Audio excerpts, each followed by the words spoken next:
Bapak Ibu dan saudara sekalian, kita cermati bersama untuk brosur hari ini. Bismillahirrahmanirrahim. Brosur Ahad 21 Agustus 2022 bertepatan dengan 23 Muharram 1444 Hijriah. Sabar dan tawakal adalah solusi dalam menghadapi ujian dan cobaan bagian pertama. Sabar termasuk akhlak mahmudah yang melekat pada diri orang mukmin. Sebagai orang yang beriman kepada Allah, kita diperintahkan untuk senantiasa bersabar dan bertawakal selama menjalani ujian-ujian yang diberikan oleh Allah. Karena dengan kesabaran dan tawakal, seluruh ujian atau cobaan dan musibah tersebut bisa dilalui dengan baik, membawa kebaikan, keberkahan, kemuliaan, serta keberuntungan. Pada dasarnya Allah akan memberi ujian dan cobaan di setiap hambanya sesuai porsinya masing-masing. Ujian dan cobaan yang diberikan oleh Allah pada setiap manusia berbeda-beda. Manusia harus berani menghadapi kesulitan dan tetap tabah dalam menghadapi cobaan. Orang yang bersabar mencerminkan nilai keimanan yang kuat. Kedudukan sabar dalam iman bagaikan kepala pada jasad, dan tidak ada keimanan tanpa sabar, sebagaimana jasad tidak akan berfungsi tanpa kepala. Kesabaran tidaklah muncul dengan sendirinya, tetapi ia harus diusahakan dan dibiasakan agar menjadi sifat utama pada diri kita. Disinilah dibutuhkan pengorbanan melawan keinginan hati dan perjuangan menahan hawa nafsu. Sementara itu, tawakal merupakan pelengkap sejati sifat sabar. Tawakal merupakan kerja hati memasrahkan seluruh ujian dan cobaan kepada kehendaknya. Tawakal berkaitan erat dengan keridhaan kita menjadikan Allah sebagai pelindung dan penolong dalam kehidupan. Kehadiran tawakal dalam diri akan menghadirkan kemudahan dalam mengatasi persoalan, karena kita benar-benar mengharap pertolongan dan kemudahan hanya dari Allah Subhanahu wa Ta'ala. Allah Subhanahu wa Ta'ala memberikan solusi kepada hamba-hambanya dalam menghadapi ujian dan cobaan dengan firman-Nya, A'udzu billahi minasyaitonir rajim. وَلَنَبْلُوَنَّكُمْ بِشَيْءٍ مِّنَ الْخَوْفِ وَالْجُوعِ وَنَقْصٍ مِّنَ الْأَمْوَالِ وَالْأَنفُسِ وَالثَّمَرَاتِ وَبَشِّرِ الصَّابِرِينَ الَّذِينَ إِذَا أَصَابَتْهُم مُّصِيبَةٌ قَالُوا إِنَّا لِلَّهِ وَإِنَّا إِلَيْهِ رَاجِعُونَ أُولَئِكَ عَلَيْهِمْ صَلَوَاتٌ مِّن رَّبِّهِمْ وَرَحْمَةٌ wa ulaika humul muhtadun. Dan sungguh akan kami berikan cobaan kepadamu dengan sedikit ketakutan, kelaparan, kekurangan harta, jiwa dan buah-buahan, dan berikanlah berita gembira kepada orang-orang yang sabar, yaitu orang-orang yang apabila ditimpa musibah mereka mengucapkan inna lillahi wa inna ilaihi raji'un. Mereka itulah yang mendapat keberkatan yang sempurna dan rahmat dari Tuhan mereka, dan mereka itulah orang-orang yang mendapat petunjuk. Quran Surat Al-Baqarah ayat 155 sampai 157. Allah mengabadikan dalam Al-Quran tentang kisah kesabaran dan tawakal Nabi Ayub alaihi salam dalam menghadapi ujian dan cobaan. agar dijadikan pelajaran bagi orang-orang yang datang kemudian. Allah Subhanahu wa taala berfirman dalam surat Shad ayat 41 sampai 44, "Wadhkur 'abdana Ayyub idnada rabbahu anni massaniya syaitanu binusbi wa 'adzab urqud birijlik hadza mughtasalun baridu wa syarab wa wahabna lahu ahlahu wa mislahum ma'ahum rahmatan minna wa dzikra liulil albab wa khudh biyadika dhi'san fadrib bihi wa la tahnas inna wajadnahu sabira ni'mal abd innahu awwab." Dan ingatlah akan hamba kami Ayub ketika ia menyeru Tuhannya, "Sesungguhnya aku diganggu syaitan dengan kepayahan dan siksaan." Allah berfirman, "Hantamkanlah kakimu, inilah air yang sejuk untuk mandi dan untuk minum." Dan kami anugerahi dia dengan mengumpulkan kembali keluarganya, dan kami tambahkan kepada mereka sebanyak mereka pula sebagai rahmat dari kami dan pelajaran bagi orang-orang yang mempunyai pikiran. Dan ambillah dengan tanganmu seikat rumput, maka pukullah dengan itu, dan janganlah kamu melanggar sumpah.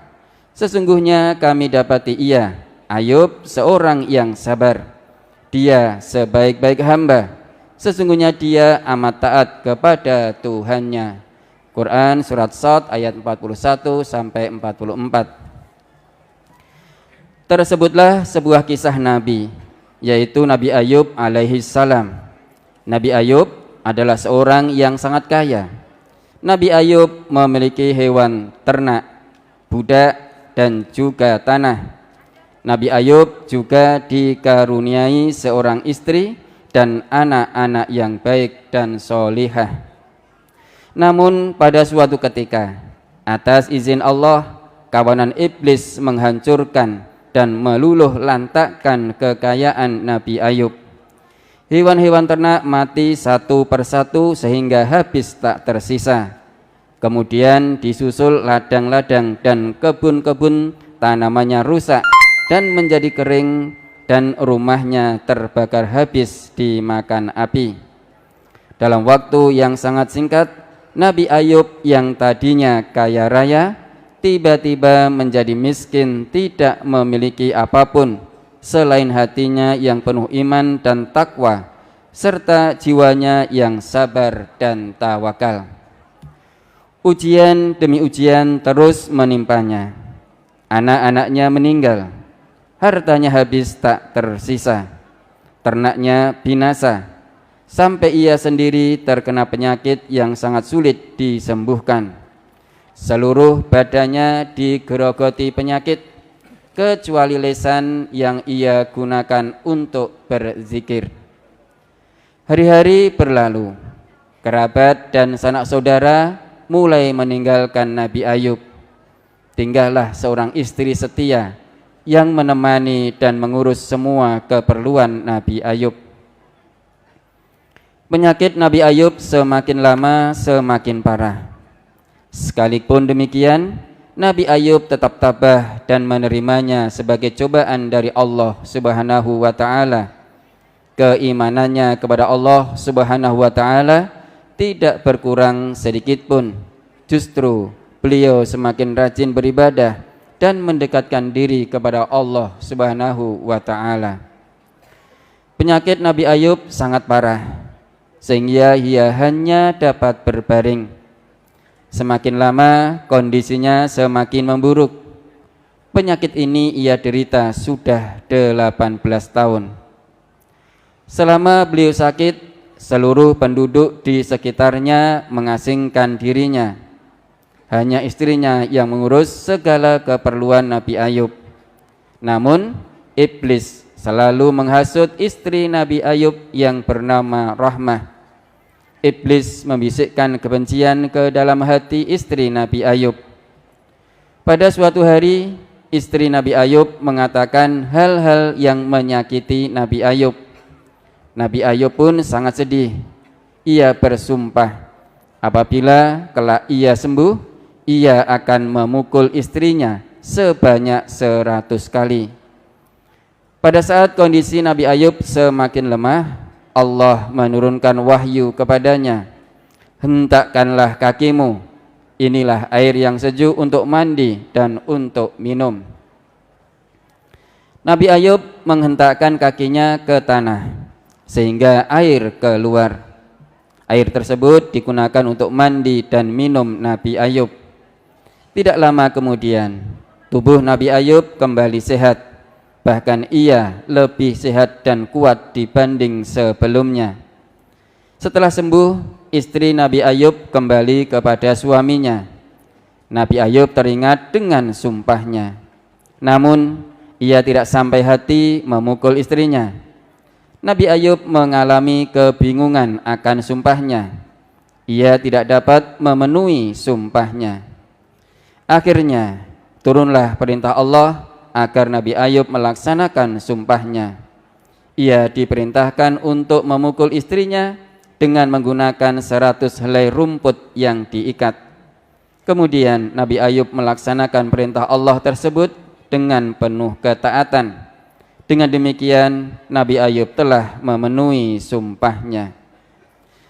Ada banyak keutamaan yang bisa kita peroleh dari sikap sabar. Di antaranya, 1. Allah memberi ganjaran terbaik bagi hamba-hambanya yang sabar. Qul ya ibadilladzina amanu taqu rabbakum lilladzina ahsanu fi hadhihi dunya hasanah wa ardullahi wasi'ah innama yuwaffas sabiruna ajrahum bighairi hisab. Katakanlah, hai hamba-hambaku yang beriman, bertakwalah kepada Tuhanmu. Orang-orang yang berbuat baik di dunia ini memperoleh kebaikan, dan bumi Allah itu adalah luas. Sesungguhnya hanya orang-orang yang bersabarlah yang dicukupkan pahala mereka tanpa batas. Quran Surat Az-Zumar ayat 10. Walladzina sabaru ibtigha'a wajhi rabbihim wa aqamus salata wa anfaqu mimma razaqnahum sirran wa alaniyatan wa yadra'una bil hasanati sayyi'ata ulaika lahum uqbat dar jannatu adnin yadkhulunaha wa man salaha min abaihim wa azwajihim wa dhurriyyatihim wal malaikatu yadkhuluna alaihim min kulli bab salamun alaikum bima sabartum fa ni'ma uqbaddar. Dan orang-orang yang sabar karena mencari keridhaan Tuhannya, mendirikan sholat dan menafkahkan sebagian rezeki yang kami berikan kepada mereka secara sembunyi atau terang-terangan, serta menolak kejahatan dengan kebaikan, orang-orang itulah yang mendapat tempat kesudahan yang baik, yaitu surga Aden yang mereka masuk ke dalamnya bersama-sama dengan orang-orang yang soleh dari bapak-bapaknya, istri-istrinya, dan anak cucunya. Sedangkan malaikat-malaikat masuk ke tempat-tempat mereka dari semua pintu sambil mengucapkan salamun alaikum bima sabartum. Maka alangkah baiknya tempat kesudahan itu. Quran Surat Ar-Ra'd ayat 22 sampai 24. Ma indakum yang fadu wa ma indallahi baqa walanajziyannal ladzina sabaru ajrahum bi ahsani ma kanu ya'malun. Apa yang di sisimu akan lenyap, dan apa yang di sisi Allah adalah kekal. Dan sesungguhnya kami akan memberi balasan kepada orang-orang yang sabar dengan pahala yang lebih baik dari apa yang telah mereka kerjakan. Quran Surat An-Nahl ayat 96. An Suhaibin qala qala Rasulullah sallallahu alaihi wasallam ajaban li amril mu'mini inna amrahu kullahu khairun wa laisa dzaka li ahadin illa lil mu'mini in asabathu sarra'u syakara fakana khairan lahu wa in asabathu darra'u sabara fakana khairan lahu. Rawahu Muslim. Dari Suhaib ia berkata, Rasulullah sallallahu alaihi wasallam bersabda, mengagumkan sekali urusannya orang mukmin itu. Sesungguhnya urusannya semuanya menjadi kebaikan baginya dan tidak ada yang mendapatkan demikian itu seseorang pun kecuali orang mukmin. Jika ia mendapatkan kesenangan, bersyukur, maka yang demikian itu adalah menjadi kebaikan baginya. Dan apabila ditimpa suatu musibah, bersabar, maka yang demikian itu menjadi kebaikan pula baginya. Hadis riwayat Muslim juz 4 halaman 2295 nomor 64. Anil Haris bin Suwaidin qala Abdullah bin Mas'udin dakhaltu ala Rasulillahi sallallahu alaihi wasallam wa huwa yu'aku wa'kan syadidan famasistuhu biyadi faqultu ya Rasulullah innaka tu'aku wa'kan syadidan faqala Rasulullah sallallahu alaihi wasallam ajal inni u'aku kama yu'aku rajulani minkum faqultu zalika anna laka ajrain faqala Rasulullah sallallahu alaihi wasallam ajal summa qala Rasulullah sallallahu alaihi wasallam ma min muslimin yusibuhu adzan maradun fama siwahu illa hattallahu sayyiatihi kama tahuttu syajaratu waraqaha. Rawahul Bukhari. Dari Al Haris bin Suwaid ia berkata, Abdullah bin Mas'ud berkata, saya pernah datang kepada Rasulullah sallallahu alaihi wasallam. Ketika itu beliau demam panas sekali. Lalu saya mengusapnya dengan tangan saya dan berkata, wahai Rasulullah, sesungguhnya engkau menderita demam yang panas sekali. Lalu Rasulullah sallallahu alaihi wasallam menjawab, ya, sesungguhnya aku menderita demam sebagaimana panasnya dua orang di antara kalian. Saya berkata, yang demikian itu apakah karena engkau mendapatkan dua pahala? Rasulullah sallallahu alaihi wasallam menjawab, benar. Kemudian Rasulullah sallallahu alaihi wasallam bersabda, tidaklah seorang muslim yang ditimpa penderitaan berupa sakit atau yang lainnya, melainkan dengan itu Allah menggugurkan dosa-dosanya sebagaimana pohon menggugurkan daun-daunnya. Hadis riwayat Bukhari juz 7 halaman 6. An Abdullah qala dakhaltu ala Rasulillah sallallahu alaihi wasallam wa huwa yu'aku faqultu ya Rasulullah innaka tu'aku wa'kan syadidan qala ajal inni u'aku kama yu'aku rajulani minkum qultu zalika anna laka ajrain qala ajal zalika kadzalik ma min muslimin yusibuhu adan syaukatun fama fawqaha illa kaffarallahu biha sayyiatihi kama tahuttu syajarata waraqaha. Rawahul Bukhari. Dari Abdullah bin Mas'ud ia berkata, saya pernah datang kepada Rasulullah sallallahu alaihi wasallam. Ketika itu beliau demam panas sekali. Lalu saya berkata, wahai Rasulullah, sesungguhnya engkau menderita demam yang panas sekali. Rasulullah sallallahu alaihi wasallam menjawab, ya, sesungguhnya aku menderita demam sebagaimana panasnya dua orang di antara kalian. Saya berkata, yang demikian itu apakah karena engkau mendapatkan dua pahala? Rasulullah sallallahu alaihi wasallam menjawab, benar, seperti demikian itulah. Tidaklah seorang muslim yang ditimpa penderitaan berupa tercocok duri atau yang lebih dari itu, melainkan dengan itu Allah menghapus dosa-dosanya sebagaimana pohon menggugurkan daun-daunnya. Hadis riwayat Bukhari juz 7 halaman 3. 2. Allah mencintai dan bersama orang-orang yang sabar. Ya ayyuhalladzina amanu ista'inu bis sabri was shalah innallaha ma'as sabirin. Hai orang-orang yang beriman, mintalah pertolongan kepada Allah dengan sabar dan mengerjakan salat. Sesungguhnya Allah beserta orang-orang yang sabar. Quran surat Al-Baqarah ayat 153. Wa ati'ullaha wa rasulahu wa la tanaza'u fatafshalu wa tadhhaba rihukum wasbiru innallaha ma'as sabirin. Dan taatlah kepada Allah dan Rasulnya, dan janganlah kamu berbantah-bantahan yang menyebabkan kamu menjadi gentar dan hilang kekuatanmu, dan bersabarlah. Sesungguhnya Allah beserta orang-orang yang sabar. Quran surat Al-Anfal ayat 46. Wallahu yuhibbus sabirin, dan Allah menyukai orang-orang yang sabar.